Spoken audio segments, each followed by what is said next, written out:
রাতে হঠাৎ করেই মায়ের খুব মটন খাওয়ার ইচ্ছে হলো, তাই জন্যই ভাবলাম যে একটু বাজার থেকে গিয়ে মটনটা নিয়ে আসি। কিন্তু মটন আনতে গিয়ে হয়ে গেলাম খুব বড় বোকা। সেই কথাটা তোমরা ভিডিও শেষ অবধি থাকলে অবশ্যই জানতে পারবে।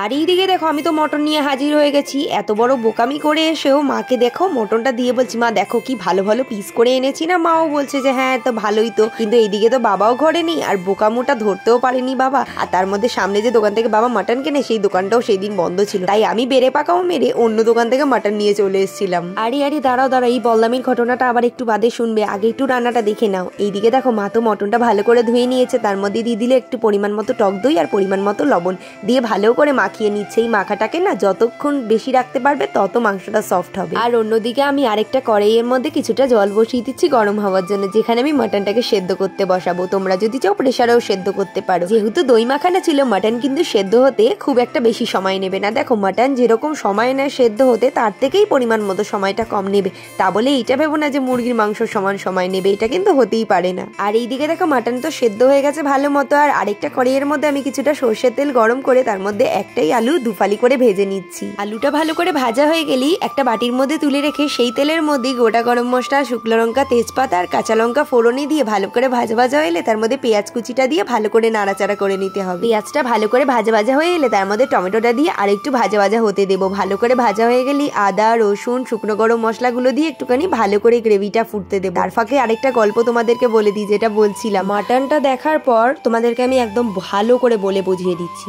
বাবা বলছে কি এটা মাটন নাকি, এর মধ্যে মাংস আছে এক ফোঁটাও? এটা তো চর্বি ভর্তি। 500 টাকাটা নিয়ে নিল তো গালে চড় মেরে। আরো যা মাটন কিনতে একা একা আমি নেই, পরে খেতে পারতিস না তুই? ভাই রে ভাই, জম ঠকান ঠকে গেছি, আর যাচ্ছি না আমি মাটন কিনতে জীবনেও। গল্প তো অনেকই হয়ে গেলে, এবার একটু রান্নায় ফিরে যাওয়া যাক। মা তো মাঝখানে আদা, রসুন, শুকনো গরম মশলা দিয়ে একটা পেস্ট বানিয়ে নিয়েছিল, তোমরা আশা করি দেখে বুঝতেই পেরেছো। পেঁয়াজ টমেটোটা যেই দেখবো ভালো করে ভাজা ভাজা হয়ে গেছে, তার মধ্যে এই মশলাটাকে ছড়িয়ে দেবো। ভালো করে ছড়িয়ে দেবো, একটু নাড়াচাড়া করে নিয়ে তার মধ্যে পরিমাণ মতো হলুদ দিয়ে একটুখানি ভালো করে নাড়াচাড়া করে নিয়ে তেল বেরিয়ে আসা পর্যন্ত ঢাকা চাপা দিয়ে রাখতে হবে।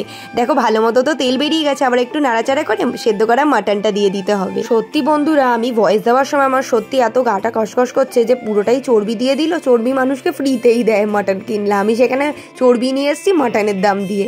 তো যাই হোক, দেখো ভালো করে তো মাংসটাকে কষানো হয়ে যাওয়ার পর আলুগুলোকে ভালো করে দিয়ে একটুখানি ভালো করে মশলার সাথে মাখিয়ে নিতে হবে।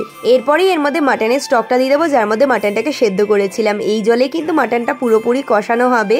এই পর্যায়ে ভালো করে নাড়াচাড়া করে নিয়ে নুনের যদি পরিমাণ একটু কম হয়ে থাকে, নুনটা একটু চেখে ভালো করে নুনটা মিশিয়ে নিতে হবে। আমাদের পরিমাণ মোটামুটি ঠিকঠাকই ছিল, তাও তোমাদেরকে একটুখানি মেমোরাইজ করিয়ে দিলাম। ভালো করে একটু নাড়াচাড়া করিয়ে দিয়ে না এই পর্যায়ে একটু ঢাকা চাপা দিয়ে রেখেছিলাম। দেখো ভালো মতো যেই দেখবে গ্রেভিটা একটু ঠকঠকে হয়ে গেছে আর মাটনটা ভালো করে সেদ্ধ হয়ে গেছে, এই পর্যায়ে সাই গরম মশলা গুঁড়ো আর পরিমাণ মতো ঘি ছড়িয়ে একটুখানি নাড়াচাড়া করে নিলেই মাটন কিন্তু পুরোই রেডি। এমনি মাটনটা খেতে কিন্তু দুর্দান্ত হয়েছিল, কিন্তু ওই যে একটা চর্বি দিয়ে ঠকিয়ে দিলে ওই একটাই লোকসান শুধু মাথায় ঘুরে যাচ্ছে। যাই হোক, মানুষ তো ঠকে একবারের বেশি তো মানুষকে বেশিবার ঠকানো যায় না।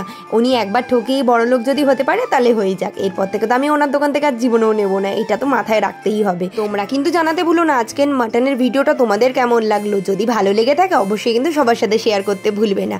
আজকের জন্য এইটুকুই, আবার দেখাবে নতুন কোনো ভিডিওর সাথে। অনেকদিন বাদে কিন্তু তোমাদের সাথে এই রেসিপিটা শেয়ার করলাম, কেমন লাগলো অবশ্যই কিন্তু জানিও। আজকের জন্য টাটা, তোমরা সবাই এরকম ভাবে আমার পাশে থেকো।